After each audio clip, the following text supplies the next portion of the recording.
ரூபான்னு போட்டிருந்தா வாங்கலாம்னு தோணுது. அதே 1000 ரூபான்னு போட்டிருந்தா வாங்க தோண மாட்டேங்குது. இந்த இடத்துல இந்த முடிவு எடுக்கிறது நம்மளே கிடையாது, நம்மளோட பிரெயின் நம்மள நல்லா ஏமாத்துது. ஃபார் எக்ஸாம்பிள் சூப்பர் மார்க்கெட் எடுத்துக்கிட்டா ஃபர்ஸ்ட்ல டிஸ்பிளே பண்ற ப்ராடக்ட்ஸ்ல எல்லாத்துலயுமே 999 போட்டிருப்பாங்க, ஆர் 9999 போட்டிருப்பாங்க. எப்பவுமே நம்மளோட பிரெயின் ஒரு காசை பார்த்தா லெஃப்ட் டு ரைட் தான் படிக்கும், ரைட் டு லெஃப்ட் படிக்காது. புரியலையா?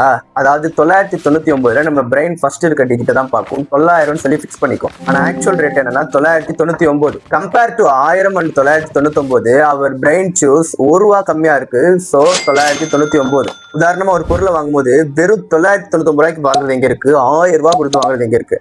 நான் சொல்லும் போதே தெரிஞ்சிருக்கும், வெறும் 999 ரூபா. என் வாய் எனக்கு ஆட்டோமேட்டிக்கா வெறும் 999 ரூபான்னு வருது. பட் 1000 ரூபாய் ஆன்னு இழுக்குது.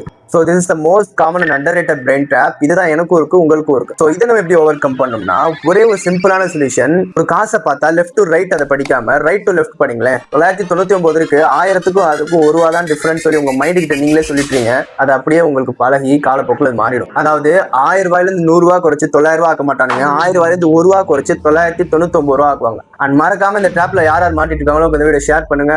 பாய்.